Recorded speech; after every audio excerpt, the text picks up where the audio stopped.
So ಅದಕ್ಕೆ ಕೆಲವು ಹಂಗೆ ಮಾಡ್ಬಿಟ್ಟ ಹಿಂಗೆ ಮಾಡ್ಬಿಟ್ಟ ನಂಗೆ ಅವು ಮರೇನು ಮಾಡ್ಬಿಟ್ಟ ಅವ್ನ ಗುಣನೇ ಅದು. ಸೊ ಹೋಗ್ಬಿಟ್ಟು ಅವನ ಹತ್ರ ನೀನು ಏನೋ ಗುಣ ಎಕ್ಸ್ಪೆಕ್ಟ್ ಮಾಡೋಕೆ ಹೋಯ್ತು ಅಂದರೆ ಅದು ಸಿಗಲ್ಲ. So it's just leave it, ಅವ್ನು ಅಕ್ಸೆಪ್ಟ್ ಮಾಡ್ಕೊಂಡು ಹೋಗ್ಬೇಕಷ್ಟೇ. ಅದೇ ಕ್ಷಮೆ ಅನ್ನೋದು ಅದೆಲ್ಲನೂ ಸಹ ಈಗಿನ ಮಕ್ಳಿಗೆ ಒಂದು ಸ್ವಲ್ಪ, ಈಗಿನ ಮಕ್ಳಿಗೆಲ್ಲ ಎಲ್ಲ ದೊಡ್ಡವ್ರಿಗೂ ಅಷ್ಟೇ, ನಾವುಗಳು ಅದೆಲ್ಲ ನೆನ್ಪಿಟ್ಕೊಳ್ಬೇಕು. ಸೊ ಎಷ್ಟು ಜನ ಹೇಳ್ತಾರೆ ಗೊತ್ತಾ, ನನಗೆ ಮರೆಯೋಕ್ಕೆ ಆಗ್ತಾಯಿಲ್ಲ, ನಿದ್ದೆನೇ ಬರ್ತಾಯಿಲ್ಲ, ಕಣ್ಣು ಮುಚ್ಚಿದ್ರೆ ಬರೀ ಅದೇ ನೆನಪು, ಹಿಂಗಂದಿದ್ದೇ ನೆನಪು, ಅದೇ ಪ್ರತಿಯೊಂದು ಡೆಂಟನ್ನು ಮೈಂಡಲ್ಲಿ ಅಷ್ಟು ಉಳಿಸ್ಕೊಬಿಡ್ತೀವಿ, ಆ ಇಂಪ್ರಿಂಟ್ಸ್ಗಳು ಅಷ್ಟು ಡೆಪ್ತಾಗಿ ಇಟ್ಕೊಂಡ್ಬಿಡ್ತೀವಿ.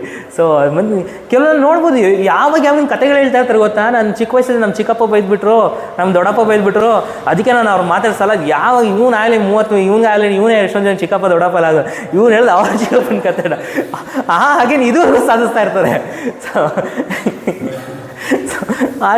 ಅಷ್ಟೊಂಡೆಲ್ಲ ಗ್ರಜ್ಜಸ್ ಇಟ್ಕೊಂಡು ಅಷ್ಟೊಂಡೆಲ್ಲ ಏನು ಮಾಡ್ಕೊಂಡ್ರೆ ನಮ್ಮ ಹೆಲ್ತ್ ಹಾಳಾಗುತ್ತೆ ಅಷ್ಟೇ. ಅವ್ರಿಗೇನು ಆಗುತ್ತಾ ಬಿಡುತ್ತೆ ಎಣ್ಣೆ ವಿಚಾರ. ಮತ್ತು ಕೆಲವೊಂದು ಹೋಗ್ಬಿಟ್ಟಿರ್ತಾರೆ ಮೇಲ್ಗಡೆ, ಇವನು ಇನ್ನೂ ಹಾಗೆ ಇಟ್ಕೊಂಡು ಕೂತಿರ್ತಾನೆ, ಹಂಗೆ ಮಾಡಿದ್ರು ಹಿಂಗೆ ಮಾಡಿದ್ರು, ಹಂಗೆ ನೋಡ್ಕೊಳ್ಳ ಹಿಂಗೆ ನೋಡ್ಕೊಳ್ಳಿ. ಮತ್ತು ಯಾರು ಸ್ವಂತ ಅಪ್ಪ ಅಮ್ಮನ ಮೇಲೆಲ್ಲ ಅಷ್ಟೊಂದು ಹಾಗೆ ಇಟ್ಕೊಂಡು ಕೂತಿರ್ತಾರೆ. ಮತ್ತು ಒಂದು ಏಜ್ ಬಂದಮೇಲೆ ಅವ್ರದ್ದು ಆಗೋಗ್ಬಿಟ್ಟಿರ್ತಾರೆ. ಇವಾಗ ಹೋಗಿ ಅವ್ರಿಗೆ ರಿವೆಂಜ್ ತೊಗೊಳ್ಳೋದು ಅಥವಾ ಅವ್ರಿಗೇನೋ ಪಾಠ ಕಲ್ಸೋಕ್ಕೆಲ್ಲ ಹೋಗ್ತೀನಿ ಅಂದರೆ ಸುಮ್ಮನೆ ಅದು ವೇಸ್ಟ್ ಆಫ್ ಟೈಮು. ಮತ್ತು ನಮ್ಗೆ